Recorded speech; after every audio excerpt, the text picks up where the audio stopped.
जब मैं ये बात करता हूँ कि आपने अपनी सारी एक्टिविटीज़ का, अपने परफॉर्मेंस का रिकॉर्ड रखना है, साथ आपको ये भी रिकॉर्ड रखना है कि आपके कंपेटिटर्स क्या कर रहे हैं। तो आप कंपेटिटर्स को भी मॉनिटर करें कि वो किस तरह से आपको बीट करने की कोशिश कर रहे हैं और आपने उनको किस तरह से बीट करना है। तो एक चीज़ आपको याद होगी, मैं आपको दोबारा बता देता हूँ कि गूगल में सिर्फ 10 रिज़ल्ट्स आते हैं। इन 10 रिज़ल्ट्स में अगर आपने जगह लेनी है तो आपने किसी एक को नीचे पुश करना है, तो फिर खुद ऊपर आना है।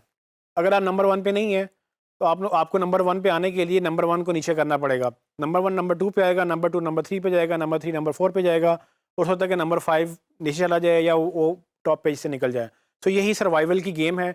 आप अपनी कीवर्ड की आप जो है वो रैंकिंग मेंटेन करें, या कोई और अपने कीवर्ड की रैंकिंग मेंटेन करना चाहता है, तो वो आपको बीट करेगा, आप उसको बीट करेंगे। तो एसईओ में तो यही चलता है। ऐसा नहीं है कि आप एसईओ कर रहे हैं, सब एसईओ कर रहे हैं, वो भी नंबर 1 पे हैं, आप भी नंबर 1 पे हैं। नो। तो मेक श्योर ये करें कि आपने जिसको बीट करना है, उसके ऊपर नज़र भी रखें।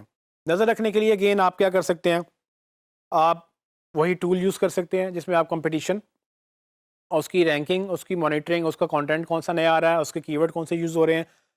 जो चीज़ आप अपनी वेबसाइट के लिए मॉनिटर करते हैं, आप वो उनकी भी मॉनिटर कर सकते हैं। आप देख सकते हैं कि वो कितने नए पेजेस क्रिएट कर रहे हैं। आप देख सकते हैं कि वो किन कीवर्ड्स के ऊपर ऑप्टिमाइज़ कर रहे हैं।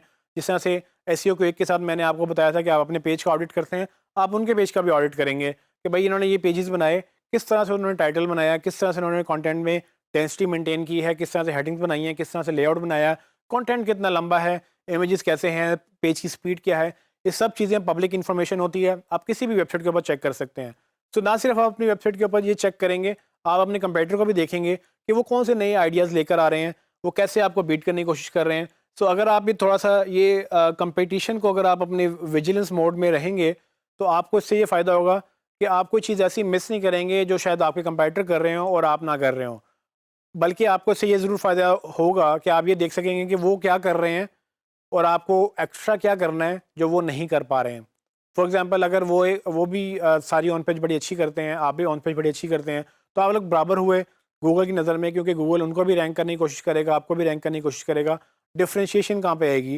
वो डिफरेंशिएशन आएगी जहाँ पर बेसिकली आप वो काम करेंगे जो वो नहीं कर पा रहे हैं, और वो भी करेंगे जो वो ऑलरेडी कर रहे हैं, वो आप भी करेंगे, ताकि आप उनसे ज़्यादा करें, अच्छा करें और उनको बीट करने की कोशिश करें।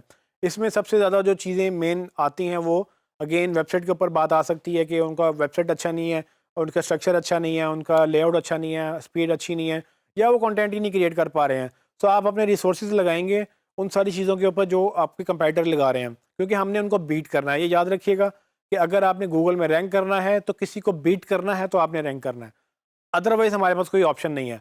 उनको बीट करने के लिए वो सब तो करना ही है जो वो कर रहे हैं, लेकिन फिर वो भी करना है जो वो नहीं कर पा रहे, या जो जिनका उनको पता भी नहीं है। तो आपको अपने से ज़्यादा उनको स्टडी करना है। उनको स्टडी करने के बाद जो आपको नॉलेज मिलेगा, जब आप 10 लोगों को टॉप 10 को स्टडी करेंगे, तो आपको ये पता चलेगा कि वो टॉप 10 क्यों हैं, वो क्यों नंबर 1 पे रैंक कर रहा है, क्यों कोई नंबर 2 पे क्यों रैंक कर रहा है, वो ऐसी क्या चीज़ें उन्होंने की, ऐसी कौन सी टेक्निक्स उन्होंने यूज़ की जिसके तहत वो नंबर 1, नंबर 2, नंबर 3 या टॉप 10 में फॉल करते हैं। तो आपने वो सब चीज़ें भी करनी है, लेकिन सिर्फ वही नहीं करनी, क्योंकि अगर आप उनको कॉपी पेस्ट करेंगे, तो आप उनको कभी बीट नहीं कर सकेंगे। उनको बीट करने के लिए आपको उनसे भी अच्छा होना है, तो आप बेसिकली उनसे इंस्पिरेशन लें, देखें वो क्या करते हैं। जब आप ये देख लेंगे कि वो क्या करते हैं, आप वो भी करेंगे, और फिर वो भी करेंगे जो वो नहीं कर पा रहे थे।